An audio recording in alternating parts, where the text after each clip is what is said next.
I'm Carla Robertson. And my name is Arthur Porter, and we are co founders of Dallas Designing Dreams. We want to welcome you to our backstory here at Dallas Designing Dreams. We're going to tell you a little bit about ourselves, how we started to do what we do. Carla's a master seamstress, I'm a master leather craftsman. So, we're going to tell you how we started our craft and also give you the backstory of Dallas Designing Dreams. We hope by hearing our backstory that you will be inspired to start your own story, that you would start your dreams, and we hope that this testimony will help you with yours. So take a look, and we will also introduce you to some of the people that have come through here, and also some of the people that we have reached from around the world. So take a look at our story.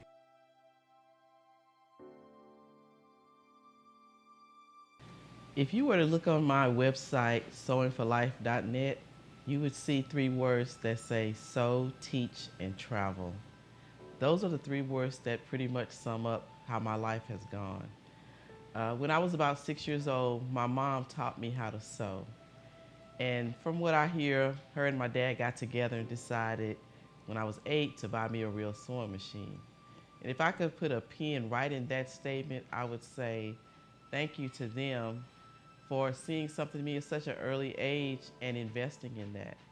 So parents, when your child have a dream they're telling you about, even if it seems impossible to you, pay attention and see how much interest they have in it, because it's a possibility that God has already birthed a dream in them, which He does most of us at an early age. We just somehow seem to forget it.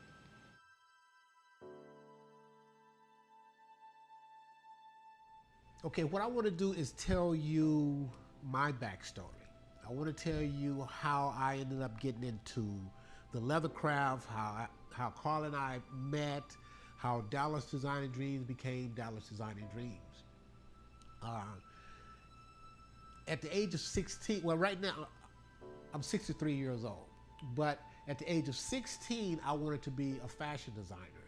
And my girlfriend, brother-in-law at the time, he was a master tailor, and he wanted to teach me how to be a tailor. Well, I didn't do it because I didn't want my friends to know that I was going to learn how to sew. And during that time, it was from that baby boom generation. We was told that a man is not supposed to sew and a man not supposed to do these certain things. So I didn't do it. So I passed up this huge opportunity from a master tailor.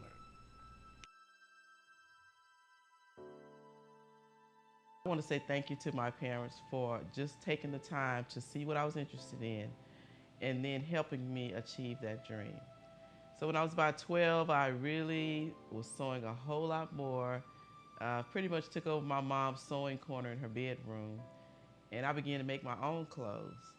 When I was 16, a lady from my former church, her name was Shirley Todd, she came to me and she said, you're really good at this. Why don't you let me be a guinea pig? And you can make me some clothes and I'll pay you. Well, when you're 16 and somebody says they want to pay you, you get really excited about the money no matter what it is. And so for some years, I would sew her suits. She would come up with a design and I would, put it together.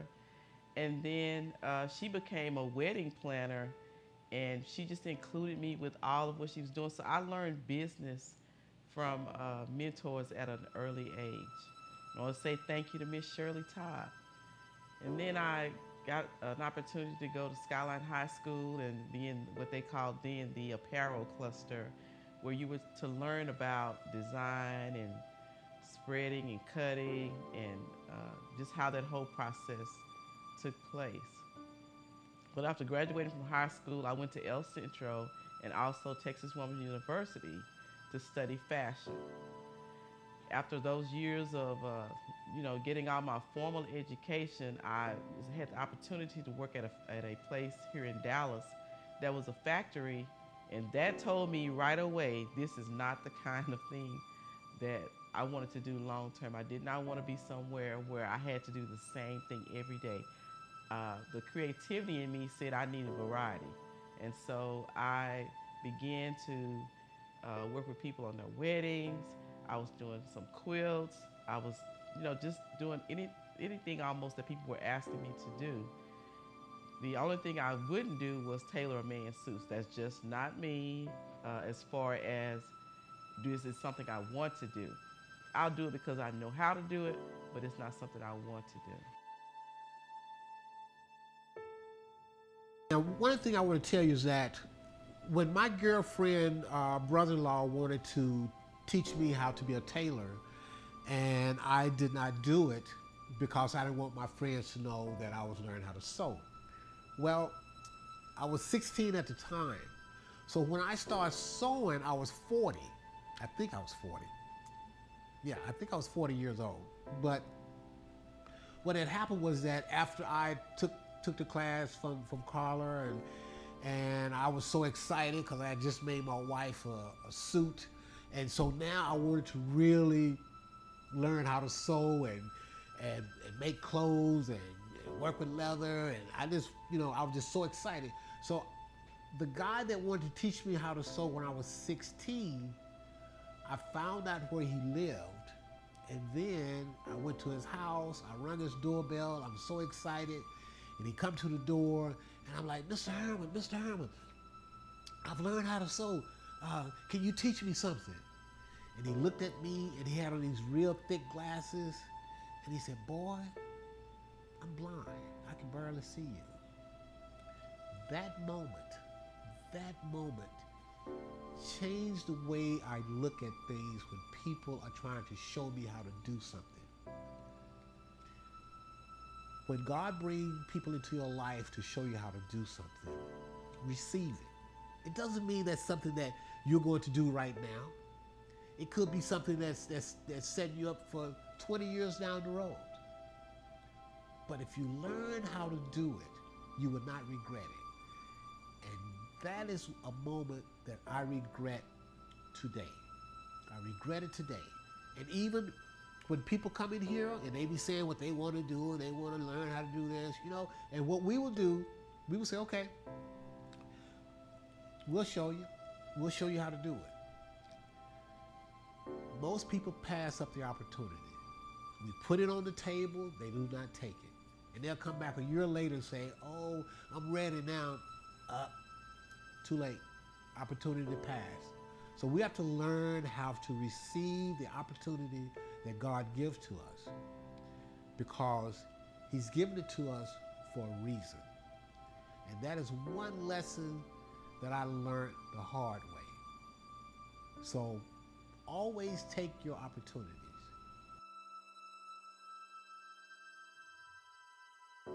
In 1999, I was sitting in church, and my pastor started talking about, whatever your calling is, you're to pass it on to the next generation. And I thought, well, that means I would have to teach. I've been designing all these years, I've been making clothes, but that means I would have to physically teach someone else. And so I sat there and I thought, okay, well, what can I do? Well, at the time that I started Carla's Sewing School, I was sharing a shop with Mary Terrell. And Mary is one of the best people that I know if you wanted to learn something from somebody about not just business, but how to treat your customers, how to keep in touch with them, how to serve them. She was just like the best teacher. And so I told her that this guy named Arthur Porter had called and said he wanted to take a sewing class. And I thought, well, he's asking, can he make his wife a suit? And I'm thinking, if you've never sewn before, why would you pick a suit? And so her question was simply, what do you have to lose? And I thought, well, I don't have anything to lose.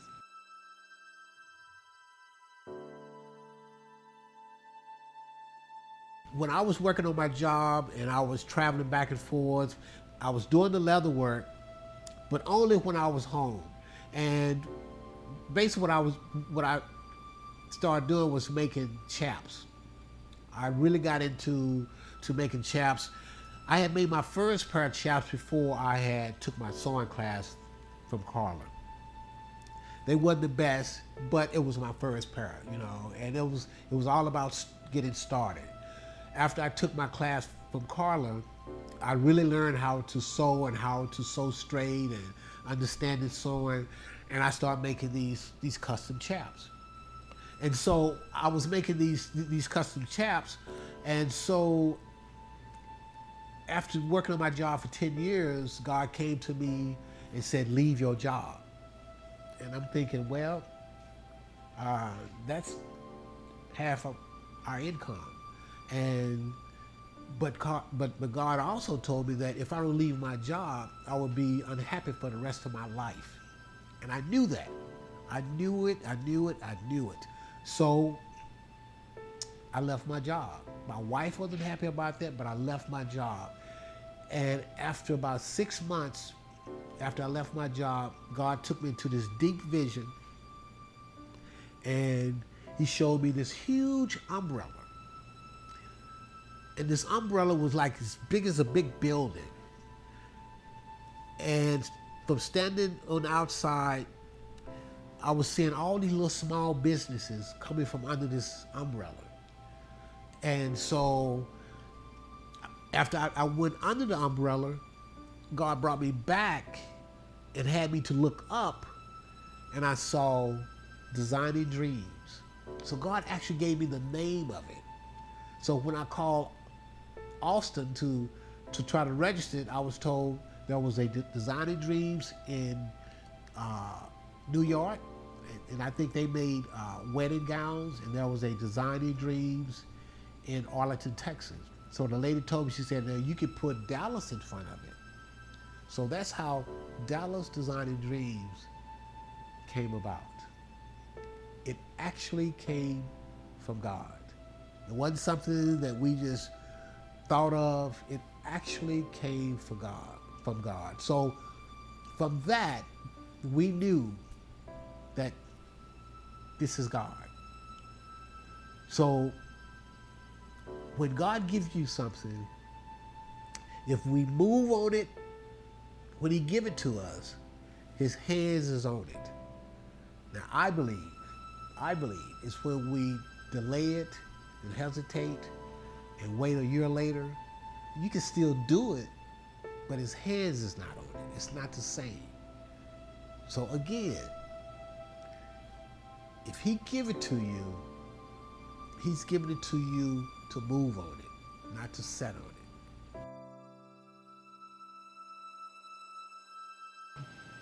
Arthur came to our shop in DeSoto, Texas, and in 6 weeks he had made his wife a red wool suit, and then all of a sudden we just lost touch.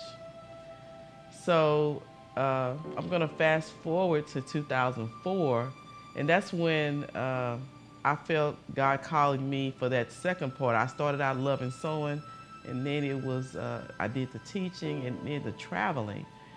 And I always wanted to travel, but I didn't know I was gonna have to go on a mission trip to travel. But that is exactly what God had in mind for me. He set me up really good by helping, having me to learn to sew, then to learn to teach. And so the next phase of my life was about traveling and taking what I had learned to other parts of the world. So in 2004, I was asked to go on a trip to Kenya to serve orphans. And let me tell you, I was really afraid to go because I was just afraid to get on the airplane. It wasn't that I didn't mind flying, but when you start saying flying 8 hours here, then another 8 hours, and then getting on smaller planes and getting, I just had never done it before. And so I began to just pray about that, and it was like a peace came over me to say, whether you're here in Dallas or you're up in the air, if anything happens, you already know where you would go. So don't worry about it. So I get on the plane in 2004, and we end up there And my heart just really melted for the children who were there without parents. And that's when the HIV epidemic was really at its highest. And I think back now and think what an opportunity I would have missed if I had not gone. Well, while I was on that trip, some of the people who were part of the Buckner organization asked me, would you think about coming back for maybe 6 months and just teaching in some of our classes? But I did consider going back, and I went back for a month back in 2007. In between that time, I ended up going to several countries, and I was able to take sewing and teaching into every one of those countries, and finding out that whatever it is you know how to do, whatever God has called you to do, somebody needs it somewhere else. You don't know what type of life change will take place just because you were just obedient and said, I'll go. Yes, you'll have fear, but the thing is to go forward. And so I was able to go to Papua New Guinea, which is just a little bit above Australia. I was able to go to South Africa, and I was able to go to several parts of Kenya. And then I was able to go to Haiti. It is amazing to me that all over the world, every one of us has a dream. We've been birthed with something, but we need someone to come alongside of us who can help us achieve that dream.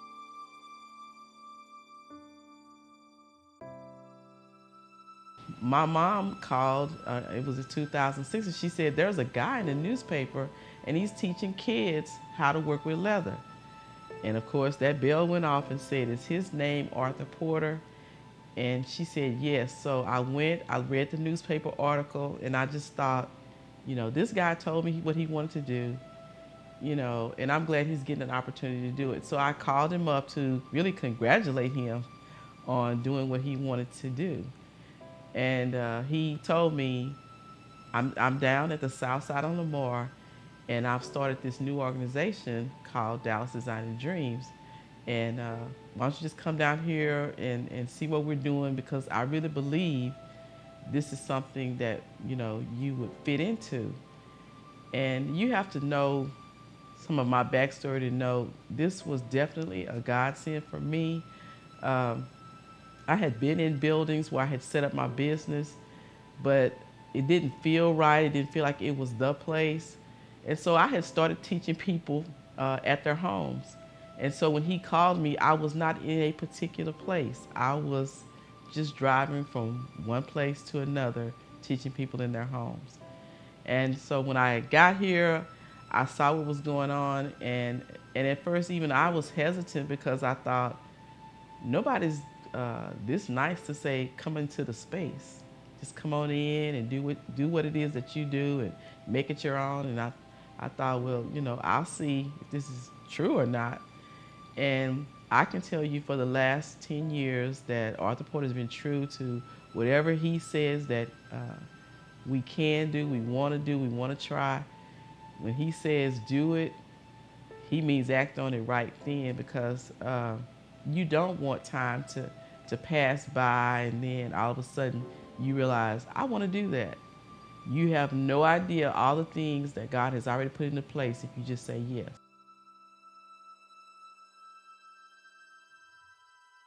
Okay, my name is Lance Peeler. I was first introduced to Dallas Designing Dreams back in 2011 by Carla. She asked me to work on a computer. By trade, I'm a computer technician, so there was a computer that needed some work on, so she called me. I fixed that computer, and about a few months later, I'd like to say my job left me. I didn't leave it. There was a layoff, and I was left without a job after working consistently for more than 20 years, so of course I needed to kind of figure out which way to go with my life. So having worked with Carla and met Arthur, I decided to come down and ask Arthur to help me make a bag for me, because I had a big old laptop and I needed something sturdy to carry it in. And Arthur, being who he is, said, why don't you make it yourself? So I was a little surprised and taken back. But he helped me, and during that period where I was in between jobs, he helped me make that bag and taught me so many things about that bag that by the time I was finished with it, I think I had learned every element of creating a bag. And in doing that, I also started my own little computer repair business, which was kind of interesting because he helped me walk through the process of a business. And in the process, I also made more bags for my two daughters, my wife, my family, and my friends. So in the process of learning how to make bags, I learned how to start a business. I learned and watched him help other people grow while I was growing in the midst of being unemployed. So Dallas Designing Dreams has helped me to move from one particular business to another and transition into another job. But I'm still a big part of it, and it's still a big part of me. Just because of what it does when a person walks through these doors, it transforms not only their heart and mind, but their spirit. And it's something about this place that I just can't get out of me. So I am really a big fan of Dallas Designing Dreams, and this would invite anyone to just come on down and just let some of this get inside you. Hello, my name is Carla Robertson. This is my son, Zion Pullman, and I am Carla Robertson's sister, baby sister. I became acquainted with Arthur Porter around 2005, and I was going to show my artwork at a vendor show, and just happened to see Mr. Porter. He came over to my table and said, "Hey, I'd like you to put some of your artwork on my leather bags." I was a little skeptical, but I went over to his table, and the bags were just amazing.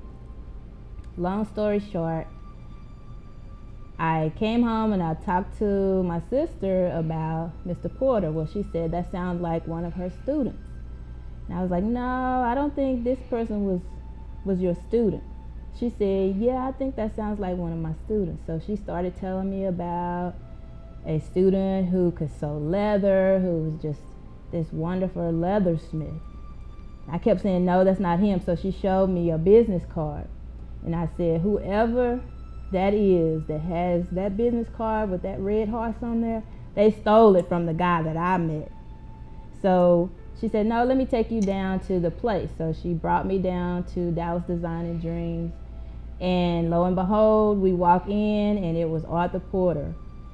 Who knew how God was connecting us? And from that point on, we've been coming to Dallas Designing Dreams. I brought Zion in. He was around 4 or 5 years old when we got here, and it has just had a tremendous impact on our family, our whole family. My nieces, my nephews, my parents, my brothers and my sisters. It has just really had a positive effect.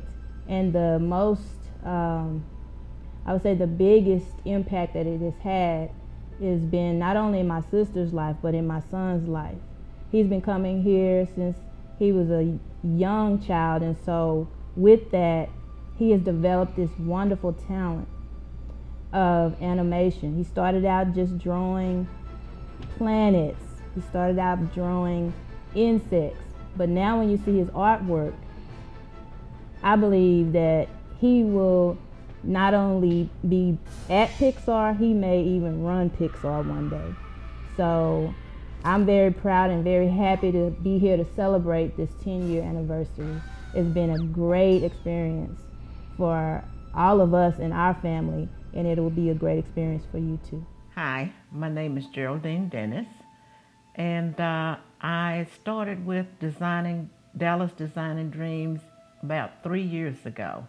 Actually, my husband died about 5 years ago, and I wasn't in a very good place. And my daughter saw that, although I didn't see it. So she talked with Carla and asked her if there was something that I could do, if she knew something I could do. And Carla said, "Come down to the studio." The first time I came down, I met Mr. Porter, and he showed me around the studio. Then he asked me, did I want to make a bag?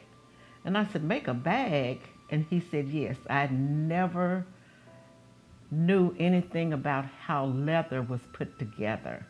But I made a little clutch bag that day, and after that I was hooked. it's a very positive place to come. And Mr. Porter is instrumental in bringing out the best qualities that you have. Even if you're feeling a little low that day, when you come in, the atmosphere is very, very positive. So now I'm making handbags, clutch bags, bow ties, with the help of Mr. Porter, because he encourages me and he compliments you. Even when you don't think you're doing a good job, he compliments you, which makes you have a better attitude about what you're doing. My name is Shirley Austin, and I'm sitting with my daughter, Cheryl Ann Austin. And we would like to share with everyone our story regarding our interaction with Dallas Designing Dreams. My daughter, Cheryl, met Miss Carla Robertson. We're members of the same church, and she invited Cheryl and spoke with her about painting on leather. And what she did is provided Cheryl a piece of leather and instructed her to have her parents buy some acrylic paint and do some painting on that leather. In 2010, we were able to start bringing Cheryl to Dallas Designing Dreams, where Cheryl had the opportunity to work with Mr. Porter and Miss Carla Robertson. And in that, Cheryl had the experience, interaction of learning how to paint on leather, and from that leather painting, her items were used to make coin purses, wristbands, the clutch bags, and it led to painting even on canvas, putting leather on canvas. In wallets. In wallets, yes. So in her interaction and what happened during that period of time, my husband would bring Cheryl to Dallas Designing Dreams here at Southside on Lamar, and then I would come and pick her up in the afternoon. And while waiting for Cheryl, I was encouraged to consider sewing on leather, because I do have a background in sewing.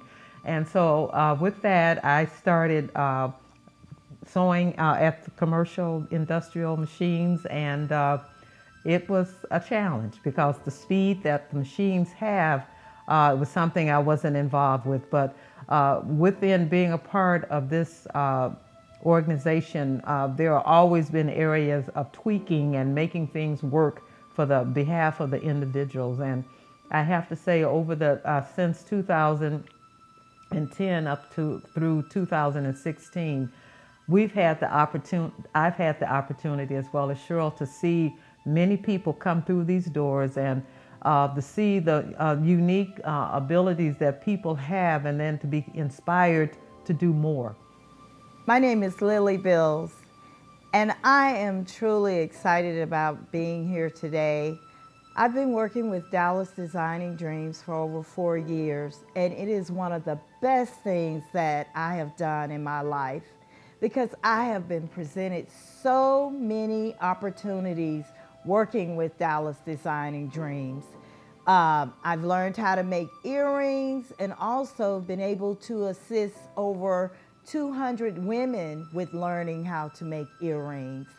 I've also participated in sewing pillowcases, and then actually got my corporate organization involved in it to assist with making and pillowcases.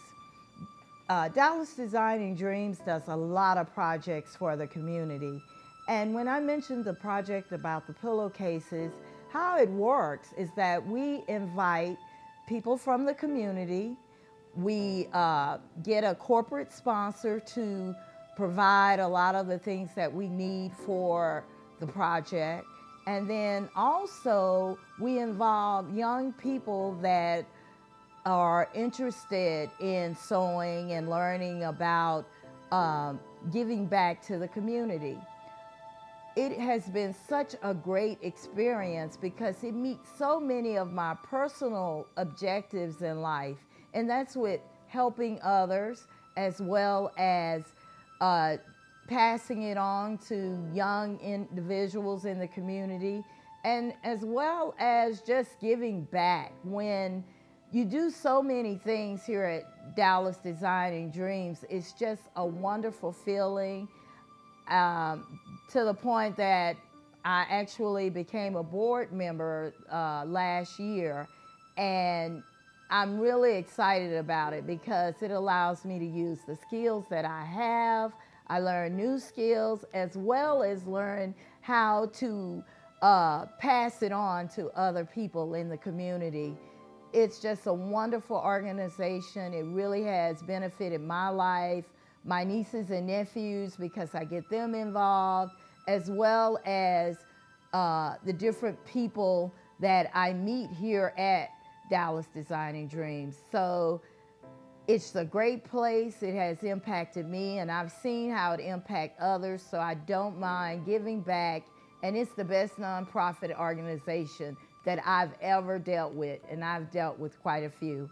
So thank you, Dallas Designing Dreams, for 10 wonderful years of giving back.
You know, it's interesting because the vision was given to me by God to develop Dallas Designing Dreams.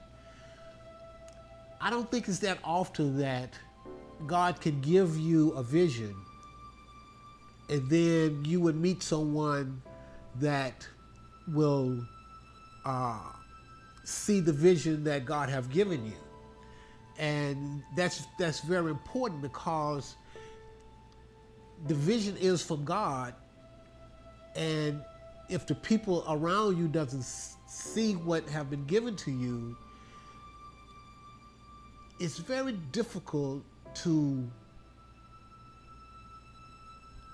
to get people to see exactly what you're seeing. But God reconnected us, and she was able to see it. Now, this is our 10-year anniversary. So we have been doing this for 10 years. There's been a lot of people that came through here that have helped us. There's a lot of people that came through and they did their part. You know, it's one thing we have learned is that there's a season, you know, and God will bring people into your life for that season, and God have done that. And we have been very blessed with the people that have come through here that have helped us get to where we are now today.